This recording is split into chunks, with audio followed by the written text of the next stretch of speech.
I would say to him very strongly, stop sending people from your prisons into our country. They're sending their prisoners. They've done that already. Mr. President, narcotics in Venezuela. Narcotics in Venezuela. President Maduro in Venezuela says that he's getting ready to invade his country. What is his message to him? Well, I would say this right away. Stop sending Tren de Aragua into the United States. Stop sending drugs into the United States. We knocked off actually 3 boats, not 2, but you saw 2. And the problem is there are very few boats out in the water. There are not a lot of boats out in the water. I can't imagine why. Not even fishing boats. There's nobody. Nobody wants to go take a fish. So it's one of those things. But I would say to him very strongly, stop sending people from your prisons into our country. They're sending their prisoners. They've done that already. So the numbers just came out. Another month with 0 people getting into our country. And these are figures, John, with people like you that would like me to do badly. Nobody has ever done on the border like I've done. Mr. President, what will you tell President Zelensky if you meet with him in New York? Well, he's going to have to get going and make a deal. He's going to have to make a deal. Zelensky's going to have to make a deal. And Europe has to stop buying oil from Russia. Okay? You know, they talk, but they have to stop buying oil from Russia. Mr. President, there are some... The wealthiest man who's ever occupied the White House. I hope so. How much wealthier are you now than when you were president? Well, I don't know. The deals I made, for the most part, other than what my kids are doing, you know, they're running my business. But most of the deals that I've made were made before. And that's what I've done for a life. I've built buildings.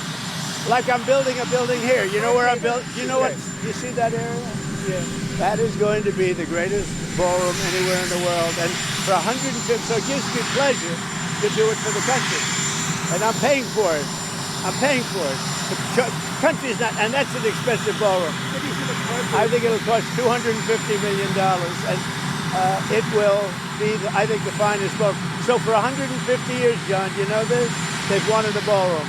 And now they're going to finally have it. And it's going to knock your socks off. It is appropriate President Trump that a president in office should be engaged in so much business activity. Well, I'm really not. My kids are running the business. I'm here. You know what the activity, where are you from? I'm from the Australian Broadcasting Corporation, Four Corners program. Well, the Australians, you're hurting Australia, right?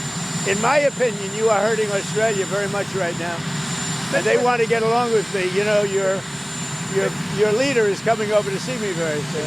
I'm going to tell him about you. You set a very bad tone. Well, go ahead, okay, John. okay, Maybe you can set a nicer tone. He does a deal. What does it want in return? Quiet.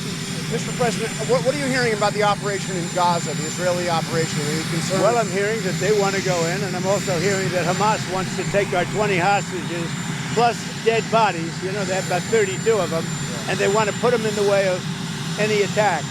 And nobody's happy about that situation. It came out yesterday. I'm sure you saw that. They want to, supposedly they've taken the hostage out of deep caves and tunnels, and they're bringing them, putting them on the front line. Nobody's heard of that one for a few centuries. You saw that the UN said that Israel is guilty of genocide, that they've committed acts of genocide in Gaza. They voted on that? They have a new report out saying multiple acts of genocide. When it comes to a vote, we'll see what happens. That'll come to a vote, but we'll see what happens. And what do you make Pam Bondi saying she's going to go after hate speech? Is that, I mean, a lot of your allies say hate speech is free speech. Should probably go after people like you because you treat me so unfairly. It's hate. You have a lot of hate in your heart.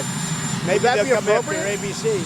Well, ABC paid me $16 million recently for a form of hate speech, right? Your company paid me $16 million for a form of hate speech. So maybe they'll have to go after you. Look, we want everything to be fair. It hasn't been fair. And the radical left has done tremendous damage to the country. But we're fixing it. We have right now the hottest country anywhere in the world. And remember, 1 year ago, our country was dead. And now Washington, D.C. is fixed, and I fixed it. The mayor was fine. The mayor was just fine, okay? The mayor had a sick city for many years. He's been mayor for many years. The one that fixed it was me and my people, and it is so safe. You should take your beautiful wife tonight and have dinner down there. You won't be shot. You won't be accosted. You won't even be looked at incorrectly by anybody.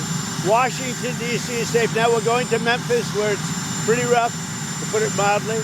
And then we're going to have to go. A friend of mine who is a big railroader, he stops in all the cities. He knows every city. He said, sir, you have to save Chicago. So I'm going to go to Chicago early against Pritzker. Pritzker's nothing. If Pritzker is smart, he'd say, please come in. So last week, over the last week and a half, 11 people in Chicago were killed, murdered, and 38 were shot. And then Pritzker, and by the way, this is going on constantly. If they lose less than 6 or 7 people a week with murder, they're doing a great job in their opinion. Chicago is a death trap, and I'm going to make it just like I did with D.C., just like I'll do with Memphis. Now, remember this. So a man comes into my office, one of the biggest businessmen. I'll tell you, he runs Union Pacific. Is that big? Biggest railroad in the world, I guess. And he started off as a railroader. He was running a railroad, a little caboose. He was in a caboose. Now he runs the whole damn thing. 45 years ago, he started off in a caboose. I don't know what that's all about. And he became the top, so that's a good place to start. But he came in, he knows the country intimately. He's looking to do a merger by another railroad, the one that where it had the little problem in East Palestine. Right. And they want to buy that railroad, as you know. It's pretty public. But I sat with him and I talked. I said, so you know every city? Yes, sir. I go into every city, and I have for 45 years. Yeah. I said, where would you go next?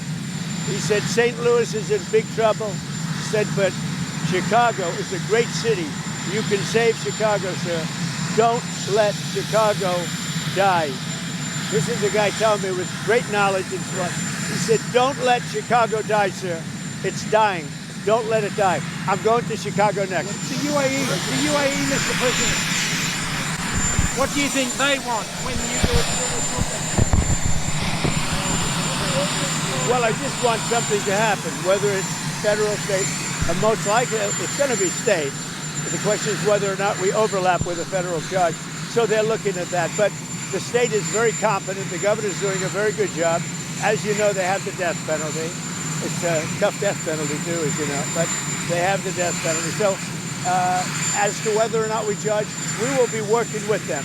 We may or may not be able to judge. When it comes to the governor of Utah, what do you make of his overall message of nonviolence? Well, I agree with it. I agree 100%. But most of the violence is on the left. He said that social media is a cancer. What? Do you agree with that? He said The Utah governor said that social media is a cancer and more people should log off and take this time away. Well, it's not a cancer in all respects. In some respects, it's great. But there are segments, there are deep, dark holes that are cancerous, absolutely. Beyond cancer, they're death.